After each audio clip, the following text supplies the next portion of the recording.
नमस्कार, स्वागत है आपका बिजनेस आज तक में। आपके साथ मैं हूं शशि तुषार शर्मा। बिजनेस आज तक में कारोबार जगत की हर छोटी बड़ी खबर से आपको रूबरू कराएंगे, लेकिन सबसे पहले शुरुआत बिजनेस टॉप 10 से।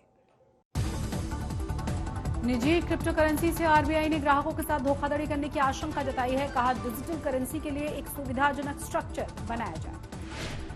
आरबीआई की रिपोर्ट में ओमिक्रॉन से लगातार विकास की रफ्तार रुकने की आशंका जताई गई है। आरबीआई ने चुनौतियों का सामना करने के लिए तैयार रहने का भरोसा भी दिया है। एमईआई के गोवा चैप्टर ने राज्य सरकार से खनन शुरू करने की गुहार लगाई है। कहा, कोरोना से पैदा हुए गोवा के आर्थिक संकट और बेरोजगारी को दूर करने के लिए जल्द शुरू होना चाहिए ये काम। महंगाई से ग्रामीण इलाकों में घटने लगी है एफएमसीजी प्रोडक्ट्स की डिमांड। जुलाई सितंबर तिमाही में 9.5% बढ़ने के बाद अक्टूबर दिसंबर तिमाही में एफएमसीजी की मांग 3% तक लुढ़क गई। 2021-22 में फिर से विनिवेश का टारगेट मिस कर सकती है सरकार। बीपीसीएल की बिक्री पर छाई है दुविधा के चलते 2.25 लाख करोड़ के विनिवेश का लक्ष्य हासिल करना मुश्किल होगा।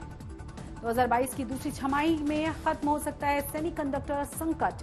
ग्लोबल चिप मैन्युफैक्चरिंग कंपनियां कई देशों से फैब यूनिट्स लगाकर सामान्य सप्लाई करेंगी। जल्द ही ई कॉमर्स पॉलिसी का ड्राफ्ट जारी करेगी सरकार। नए ई कॉमर्स नियमों में ग्राहकों के हितों को सुरक्षित बनाने पर फोकस रहेगा। 2021-22 के लिए अभी तक 5 करोड़ से ज्यादा आयकर रिटर्न हो चुके हैं दाखिल। 31 दिसंबर है पिछले साल के आयकर रिटर्न की आखिरी तारीख। बजाज ऑटो ने 300 करोड़ के निवेश से इलेक्ट्रिक वाहन बनाने के लिए पुणे में प्लांट शुरू किया है। प्लांट में सालाना 5 लाख ई व्हीकल्स का निर्माण करेगा बजाज ऑटो। आईटीसी ने सिंगल यूज प्लास्टिक के विकल्प के लिए क्राउड सोर्स के साथ किया है करार। ऑटोमेट वेस्ट सेग्रीगेशन के लिए इनोवेटिव आइडियाज के लिए करार किया गया है। कोरोना के नए वेरिएंट ओमिक्रॉन का कहर बढ़ता ही जा रहा है। इसके बेकाबू होने पर जनवरी फरवरी के वेडिंग सीजन को बड़ा नुकसान हो सकता है। ऐसे में कई शादियां कैंसिल तक करने की नौबत आ सकती है। इसके लिए लोगों को बड़ा नुकसान भी हो सकता है, यह आशंका जताई जा रही है। इस नुकसान से बचने के लिए कई लोग वेडिंग इंश्योरेंस का विकल्प आजमा रहे हैं।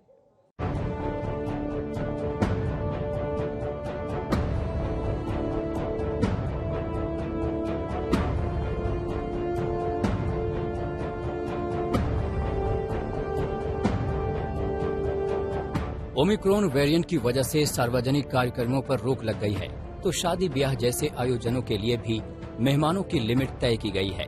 लेकिन अगर इसका कहर बढ़ा तो फिर मुमकिन है कि शादियों को टालना भी पड़ जाए। ऐसे में शादी से जुड़े काफी सारे खर्चे हो जाने से लोगों को काफी नुकसान भी होता है। जिस तरह से ओमिक्रॉन के केस बढ़ रहे हैं, उससे जनवरी और फरवरी में शादियों के पीक सीजन में कोरोना का ये नया वेरिएंट रंग में भंग डाल सकता है। इसका असर ज्यादा फैला तो फिर शादियों को कैंसिल तक करने की नौबत आ सकती है। अगर ऐसा हुआ तो फिर वेडिंग इंश्योरेंस ही लोगों के नुकसान की भरपाई करने का काम कर सकता है। वेडिंग इंश्योरेंस का प्रीमियम इंश्योर्ड रकम के हिसाब से तय होता है। कुल बीमा रकम का 0.7% से लेकर 2% तक बतौर प्रीमियम चुकाना होगा। मिसाल के तौर पर 10 लाख रुपए के वेडिंग इंश्योरेंस के लिए 7,500 से 15,000 रुपए तक का प्रीमियम देना होगा। इसके बाद बात आती है कि वेडिंग इंश्योरेंस में क्या क्या कवर होता है। वेडिंग इंश्योरेंस में क्या कवर होता है? एक वेडिंग इंश्योरेंस शादी रद्द होने या किसी दूसरे नुकसान के मामले में भारी खर्चों को कवर करता है। बीमा पॉलिसी मोटे तौर पर अलग अलग हालात में 4 सेगमेंट्स को कवर करती है, जिसमें शामिल हैं देनदारियों की कवरेज, जिसमें दुर्घटनाओं या चोट की वजह से शादी के आयोजन के दौरान तीसरे पक्ष को होने वाला नुकसान कवर होता है। कैंसिलेशन कवरेज में शादी के अचानक रद्द होने पर होने वाला नुकसान कवर होता है। संपत्ति को हुए नुकसान की भरपाई की जाती है।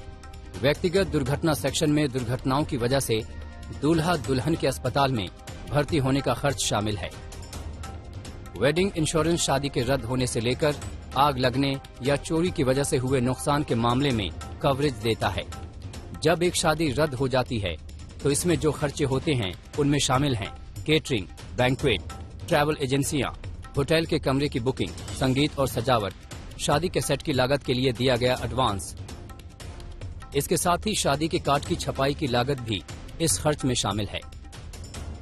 लेकिन इस क्लेम को हासिल करने के लिए इनके दायरे में आने वाले सभी कवर के बारे में बीमा कंपनी को तुरंत जानकारी देना जरूरी है, जिससे वो मंडप में हुए नुकसान का भी हाथों हाथ जायजा ले सके।